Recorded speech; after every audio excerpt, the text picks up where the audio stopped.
വിളിച്ചിരിക്കുന്നതെന്ന് ഓർത്തിരിക്കുക. ഇതെങ്ങനെയാണ് അപ്ലൈ ചെയ്യേണ്ടതെന്ന് വെച്ചാൽ www.cmd.kerala.gov.in എന്ന് പറയുന്ന വെബ്സൈറ്റ് ത്രൂ ആണ് ഇത് അപ്ലൈ ചെയ്യേണ്ടത്. സോ ഇതിൻ്റെ ഡീറ്റെയിൽ ആയിട്ടുള്ള വേക്കൻസി നമുക്ക് നോക്കാം. മാനേജർ എന്ന് പറയുന്ന പോസ്റ്റാണ് ഫസ്റ്റ് വിളിച്ചിരിക്കുന്നത്. ഒരു വേക്കൻസിയാണ് വന്നിരിക്കുന്നത് ഓർത്തിരിക്കുക. ഇതിന് വേണ്ട ക്വാളിഫിക്കേഷൻ MBA ആണ്, മാർക്കറ്റിംഗ് അല്ലെങ്കിൽ MBA in agri business management or any equivalent post graduation degree എന്നാണ് പറയപ്പെടുന്നത്. നെക്സ്റ്റ് ഇതിൻ്റെ എക്സ്പീരിയൻസ് ആവശ്യമാണ്. എക്സ്പീരിയൻസ് എന്ന് പറയുന്നത് 5 വർഷത്തെ പോസ്റ്റ് ക്വാളിഫിക്കേഷൻ എക്സ്പീരിയൻസ് ഇതിന് ആവശ്യമായിട്ട് വരുന്നുണ്ട്. അതോടൊപ്പം തന്നെ നിങ്ങൾക്ക് എക്സ്പീരിയൻസ് ഉള്ളവർക്കായിരിക്കും അവർ പ്രിഫറൻസ് കൊടുക്കുന്നതെന്നും പറയുന്നുണ്ട്. ഇനി അതുപോലെ IT സ്കില്ല് പ്രൊഫഷൻസി ആയിട്ടും ഇവർ മെൻഷൻ ചെയ്തിട്ടുണ്ട്. 40 വയസ്സ് വരെയുള്ളവർക്കാണ് ഇതിലേക്ക് അപ്ലൈ ചെയ്യാൻ പറ്റുന്നത്. 45,000 ആയിരിക്കും പെർ മന്ത് കിട്ടുന്ന സാലറി എന്ന് ഓർത്തിരിക്കുക. സോ ഇതിന് ശേഷം 11 മാസമായിരിക്കും നിങ്ങളുടെ ഈ കോൺട്രാക്ട് പീരീഡ് എന്ന് പറയുന്നത്. സോ അതിന് നിങ്ങളുടെ പെർഫോമൻസിനെ ബേസ് ചെയ്ത് നിങ്ങൾക്ക് എക്സ്റ്റെൻഡ് ചെയ്യാവുന്നതുമാണെന്ന് പറയുന്നുണ്ട്.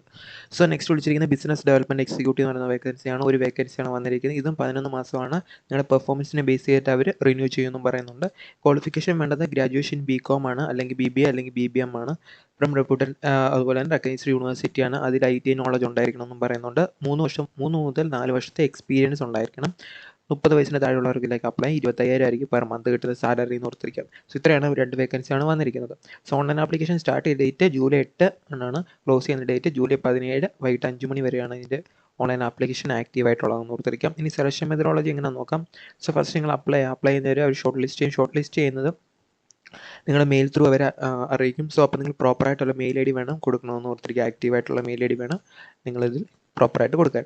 സോ എന്തൊക്കെ അപ്ലോഡ് ചെയ്യണമെന്ന് വെച്ചാൽ നിങ്ങളുടെ ഫോട്ടോയും സിഗ്നേച്ചറും അപ്ലോഡ് ചെയ്യണം. അതുപോലെ നിങ്ങളുടെ CV അപ്ലോഡ് ചെയ്യണം. ലേറ്റസ്റ്റ് ആയിട്ടുള്ള CV അപ്ലോഡ് ചെയ്യേണ്ടതായിട്ട് വരുന്നുണ്ട്. സോ ഇതിൻ്റെ എത്ര KB ആണ് അപ്ലോഡ് ചെയ്യേണ്ടത്, PDF ആണോ JPG ആണെന്നൊക്കെ ഇവിടെ മെൻഷൻ ചെയ്തിട്ടുണ്ട്. അതുപോലെ തന്നെ അപ്ലോഡ് ചെയ്യാൻ നോക്കുക. സോ ഇത്രയാണ് ഇതിനകത്ത് മെയിനായിട്ട് പറയാനുള്ളത്. സോ ഇതാണ് പുതിയ നോട്ടിഫിക്കേഷൻ വന്നിരിക്കുന്നത്. കേരള കാഷ്യൂ ബോർഡ് ലിമിറ്റഡിലേക്ക് CMD വഴിയാണ് ആപ്ലിക്കേഷൻ വന്നിരിക്കുന്നത്. സോ അപ്ലൈ ചെയ്യാൻ പറ്റുന്നവരെല്ലാം അപ്ലൈ ചെയ്യുക. Thank you.